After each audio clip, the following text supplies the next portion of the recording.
এইবিধ পনীৰ মই খুব সাধাৰণভাৱে বনাইছোঁ। ইয়াত বেছি বিশেষ একো মা মছলা ব্যৱহাৰ কৰা নাই। আপোনালোকে ভিডিঅ'টো চাই গৈ থাকিলে জানিব ইমান সুন্দৰ ৰং বা গ্ৰেভিখন কিয় ইমান ধুনীয়া হৈছে বা ডাঠ হৈছে।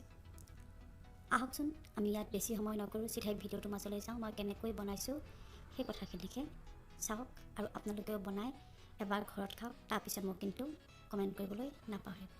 এতিয়া আহক আমি ভিডিঅ'টোৰ মাজলৈ যাওঁ। এয়া মই প্ৰথমতেই দেখুৱাই দিছোঁ, চাহ চামুচখনেৰে এচামুচ মই প্ৰথমতে বেচন লৈছোঁ, তাৰপিছত আৰু আধা চামুচ ল'লোঁ। মুঠ মই 1.5 চামুচ বেচন লৈছোঁ। মই পনীৰ কমকৈ বনাম কাৰণেহে ইমানখিনি লৈছোঁ। আপোনালোকে যদি বেছি পনীৰ বনায় তেন্তে বেচন ল'ব বেছিকৈ। এয়া মই ৰষ্টেড বেচন, যিটো বজাৰত আজিকালি সহজে উপলব্ধ। যদি ৰষ্টেড বেচন নাথাকে তেন্তে আপোনালোকে ঘৰতে অলপ ভাজি ল'ব, একেবাৰে ৰঙচুৱা কৰি নহয়। আৰু এইটো পাতলীয়াকৈ ঘোল বনাই ল'ব। পানী কিমান লাগে সেইটো কথা নহয়, আচলতে পাতলীয়া ঘোল এটা পানী যিমানেই দি বেছিকৈ দি হ'লেও পাতলীয়া ঘোল এটা বনাই ল'ব। আৰু পনীৰখিনি মই টুকুৰা কৰি লৈছোঁ, আপোনালোকক দেখুৱাই দিলোঁ। আৰু চমু কৰিবৰ বাবে মই বস্তুবোৰ তেলত দি যাওঁতে উপকৰণসমূহৰ নাম কৈ যাম। এয়া মই তেল 2 টেবুল চামুচ দিলোঁ, ৰিফাইন দিলোঁ আৰু জিৰা দিলোঁ একেবাৰে কম পৰিমাণত, আৰু সৰু পিঁয়াজ এটা দি দিলোঁ যেতিয়া জিৰাখিনি ৰঙা হ'ল। খুব মিহিকৈ মই পিঁয়াজটো কাটি লৈছোঁ। এতিয়া আদা দিলোঁ আৰু নহৰু পেষ্ট খুন্দনাত খুন্দি দিছোঁ মই কিন্তু। তেতিয়া সোৱাদটো খুব ধুনীয়া আহে। আৰু এইখিনি অলপ দেৰি ভজাৰ পিছতে দি দিলোঁ কম পৰিমাণত হালধি। জলকীয়া এটা মই ফালি লোৱা দিছোঁ, যথেষ্টখিনি জ্বলা হয় আৰু অতি ধুনীয়া সুগন্ধ আহিবৰ বাবে তাত দি দিলোঁ আৰু কেইটামান গোটা জলকীয়া। কেঁচা জলকীয়াই কিন্তু চব্জি বা তৰকাৰীখনৰ সোৱাদ খুব ধুনীয়াকৈ বঢ়ায়। আৰু চামুচখনৰ একেবাৰে আগটোৱে জিৰা আৰু ধনিয়া গুড়ি অলপ অলপ দি দিছোঁ। আৰু জুই কমাই পেলাই মই সেইখিনি অলপ ভাজি ল'লোঁ, তাৰপিছত পানী দি দিছোঁ, উতলাই লোৱা পানী। কাৰণ এইখিনি যদি আমি এনেকৈ দিওঁ পানীখিনি তেন্তে মছলাটো খুব ধুনীয়াকৈ সিজিব। তাতে মই দি দিলোঁ নিমখ আৰু তাতে দি দিলোঁ চাহ চামুচখনেৰে আধা চামুচতকৈ বেছি কাশ্মীৰী মিৰ্চ, যিটোৱে ৰঙো আনিব আৰু জ্বলাও তৰকাৰীখনত কৰিব। আৰু যেতিয়া মছলাৰ পানী শুকাই গ'ল আপোনালোকে মন কৰকচোন, খুব ধুনীয়া এটা ৰং আহিল। আচলতে মছলা ভাজ খোৱাৰ ওপৰতে নিৰ্ভৰ কৰে তৰকাৰীখনৰ সোৱাদ। এতিয়া মই প্ৰথম টিপছটো আপোনালোকক দিছোঁ।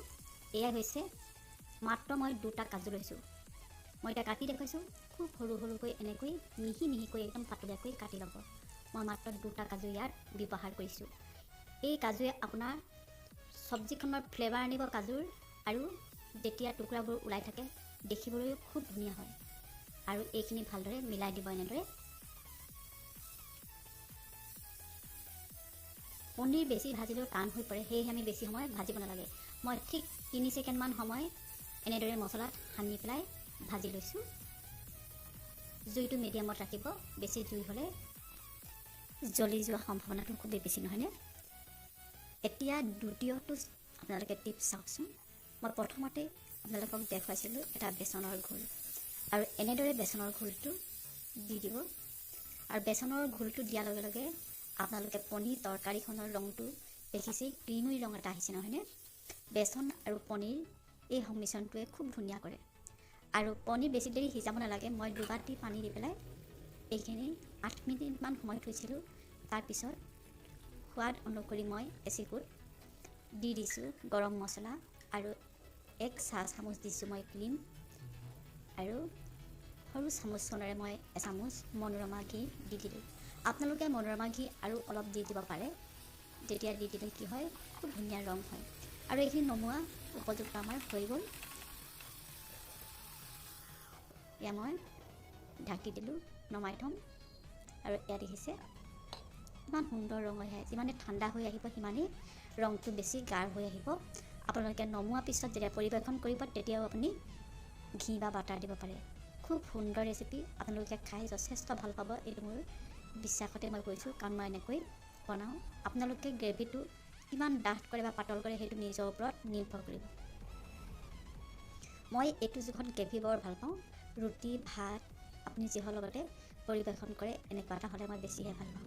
অতিৰিক্ত ডাঠ হ'লেও খাবলৈ ভাল নালাগে। আপোনালোকে নিশ্চয় ভিডিঅ'টো চাই ভাল পালে নহয়নে বাৰু? যদি ভাল পালে বনাই খাই মোক কিন্তু কমেণ্ট কৰিবলৈ পাহৰি নাযাব।